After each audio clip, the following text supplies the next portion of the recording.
सभी प्यारे बच्चों को गुड मॉर्निंग। आपका मेरे यूट्यूब चैनल एल के मीना में स्वागत है। तो प्यारे बच्चों, आज की वर्कशीट हमारी शिक्षा निदेशालय राष्ट्रीय राजधानी क्षेत्र दिल्ली और ये सामाजिक विज्ञान विषय की है और ये कक्षा 8 के विद्यार्थियों के लिए। यहाँ पे सभी विद्यार्थी अपना नाम लिखेंगे और यहाँ पे अपने टीचर का नाम लिखेंगे। तो बेटा आज की तारीख 9/10/2020। तो अब तक बेटा हमने इसकी 4 वर्कशीटें पढ़ ली हैं सामाजिक विज्ञान की। ये 5 वर्कशीट नंबर 5 है और इसका टॉपिक है नवीनीकरण प्राकृतिक संसाधनों का संरक्षण, कि जो हमारे नए नए प्राकृतिक संसाधन हैं उनकी सुरक्षा क्यों ज़रूरी है। तो हमने पहले जाना कि संसाधनों का संरक्षण हमारे लिए क्यों ज़रूरी है। इन संसाधनों में बहुत से ऐसे भी हैं जिनका कितना भी प्रयोग करें लेकिन कम नहीं पड़ते, और बहुत से ऐसे हैं जिनका एक बार प्रयोग में होता है, जिनको दोबारा काम में नहीं लिया जा सकता। इनको हम क्रमशः नवीनीकरण और अनवीनीकरण संसाधनों के नाम से जानते हैं। कि बहुत से ऐसे साधन हैं कि जिनको हम कितना भी काम में ले लें तो उन्हें हम दोबारा भी काम में ले सकते हैं, और कई संसाधन ऐसे हैं जिनको एक बार ही प्रयोग में लिया जा सकता है, उनको दोबारा काम में नहीं लिया जा सकता। तो आओ हम नवीनीकरण और अनवीनीकरण संसाधनों के संरक्षण पर चर्चा अब इस वर्कशीट में करेंगे। तो बेटा इसमें है नवीनीकरण संसाधन।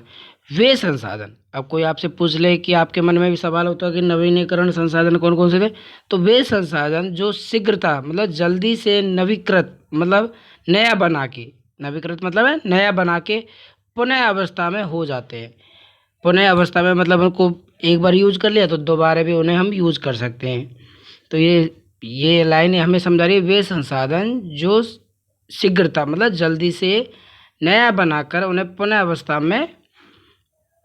पूर्व अवस्था में हो जाते हैं।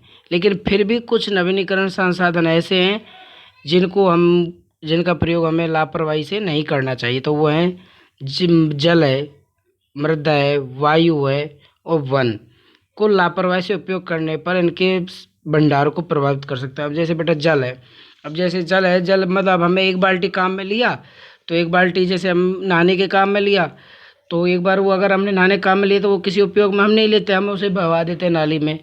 तो जल की तो सीमित मात्रा है। अब जैसे मृदा है, मिट्टी की भी, अब आप मान लें हमने ज़्यादा एक जगह से मिट्टी निकाल ली तो गड्ढा बन जाएगा, तो उसे भरने के लिए फिर हमें दोबारा मिट्टी तो चाहिए। किसी और चीज़ से भर सकते हैं क्या? नहीं। कूड़ा करकट से मान लें हम भरेंगे तो कूड़ा करकट ही पड़ा रहेगा, गड्ढा भरा नहीं जाएगा।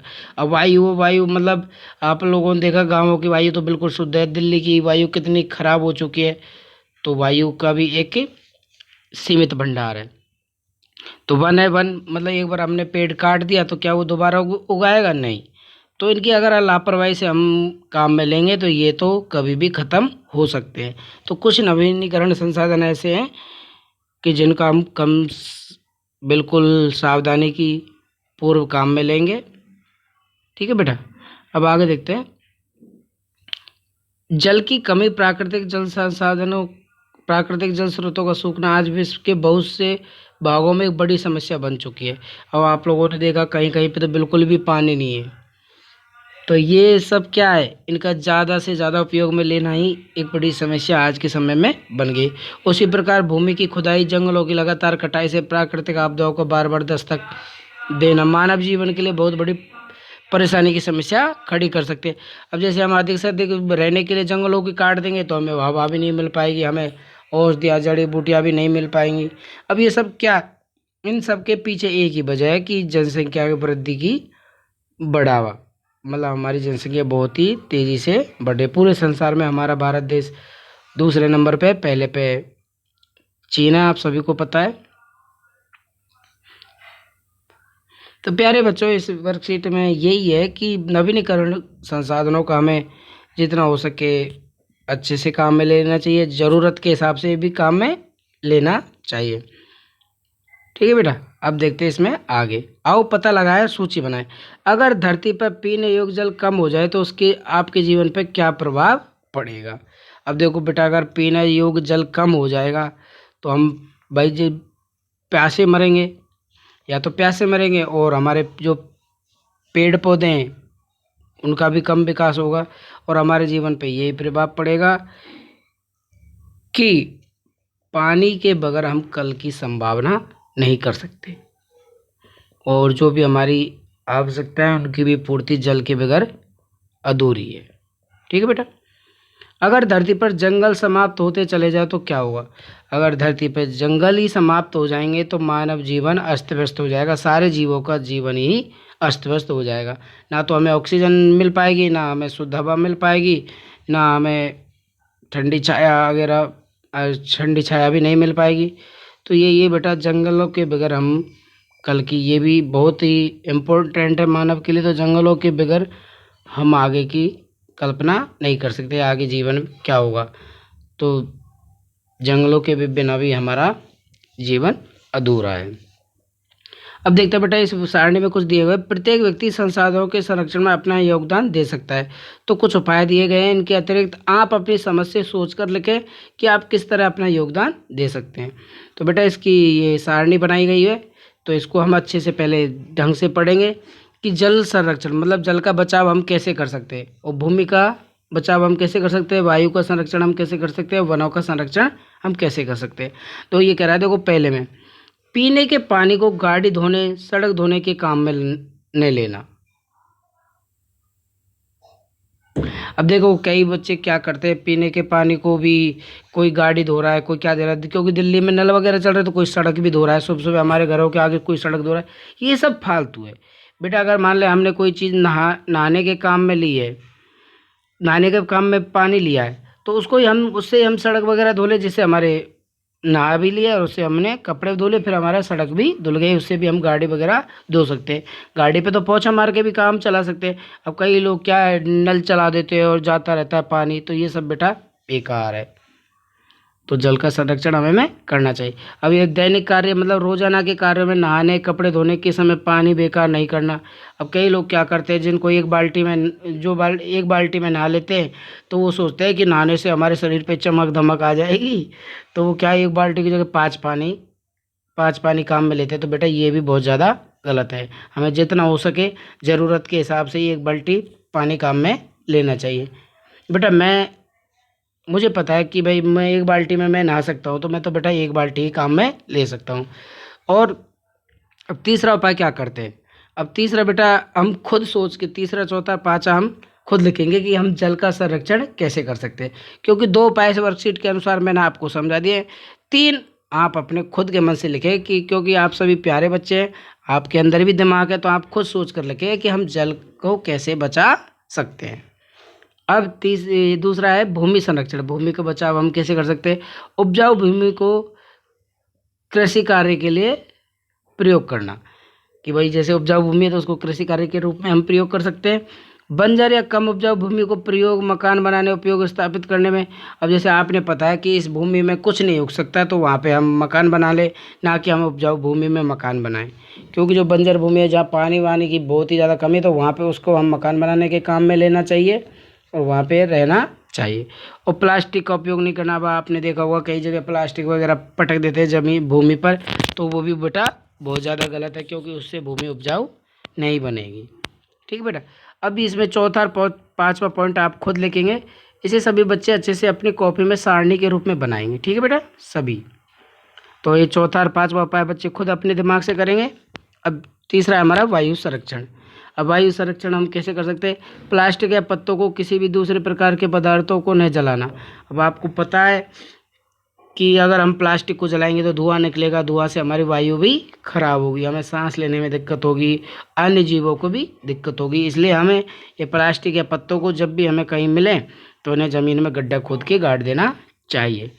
पौधे लगाना और पत्तियों को न तोड़ना। अब आप लोगों ने देखा होगा कि सड़कों के किनारे पे कई लोग पेड़ पौधे भी लगा देते हैं, लेकिन लोगों के क्या है, दिमाग में कीड़ा होता है, तो कोई पत्ती तोड़ देता है, कोई पेड़ को तोड़ देता है। छोटे छोटे बच्चे जब होते हैं तो किसी दूसरे के घर में अगर बाहर कोई पेड़ लगा तो उसको तोड़ के चले जाते हैं। तो बेटा ये सब कार्य हमें नहीं करना। कम से कम हमें हर समय पेड़ लगाते रहना चाहिए। जितना हो सके मानव को पेड़ लगाना चाहिए, जिससे हमारा वातावरण भी शुद्ध रहे, हमारा पर्यावरण भी आसपास का शुद्ध रहे। अब ये और बचाव क्या क्या है कि वायु को हम कैसे कैसे बचाव कर सकते हैं, तो ये 3 उपाय बच्चे स्वयं लिखेंगे। और वनों का संरक्षण मतलब वनों का बचाव हम कैसे कर सकते हैं? कागज़ को न फाड़ा जाए और पेड़ों की कटाई नहीं किया जाए, नहीं होगी, क्योंकि कागज़ पेड़ से बनते हैं। अगर हम कागज़ों को कम से कम नहीं फाड़ें तो, क्योंकि पेड़ों से ही कागज़ बनते हैं, और आज के समय में आपको पता है हर चीज़ में कागज़ का उपयोग बहुत ही ज़रूरी है। तो इसलिए जितना हो सके काम में कागज़ को हमें लिया जाए, जिससे पेड़ों की भी कटाई नहीं होगी। ठीक है बेटा। दूसरा है किसी जन्मदिन के आदि में पौधे उपहार में देना।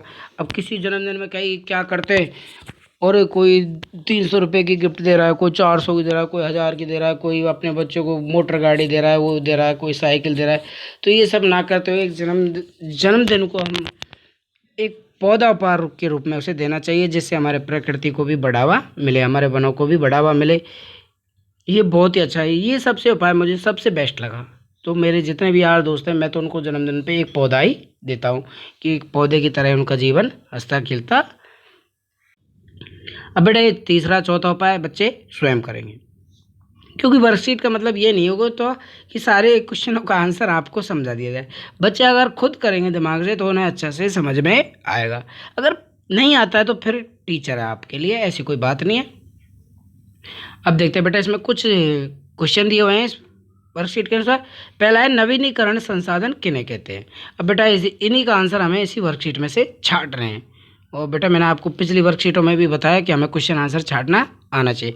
तो नवीनीकरण संसाधन ये वे संसाधन, यहाँ से लिखेंगे हम पहला आंसर, वे संसाधन जो शीघ्रता से नवीनीकृत अथवा पुनः अवस्था में हो जाते हैं, उन्हें हम नवीनीकरण संसाधन कहते हैं। यहाँ पे ये पहला आंसर हो जाएगा। ठीक है बेटा। और इसके उदाहरण हम लिख सकते हैं जल, मृदा, वायु और वन। ठीक है बेटा। अब देखो दूसरा क्वेश्चन, पानी के दुरुपयोग को कैसे रोका जा सकता है। अब पानी का दुरुपयोग हम करते हैं तो मतलब जितना हो सके हमें उतना ही पानी काम में लेना चाहिए। अब देखो इसका उपयोग हम देखो यहाँ पे ये रहा, दुरुपयोग हम रोकेंगे कि पीने के पानी को गाड़ी धोने के काम में नहीं लेना। ठीक है बेटा।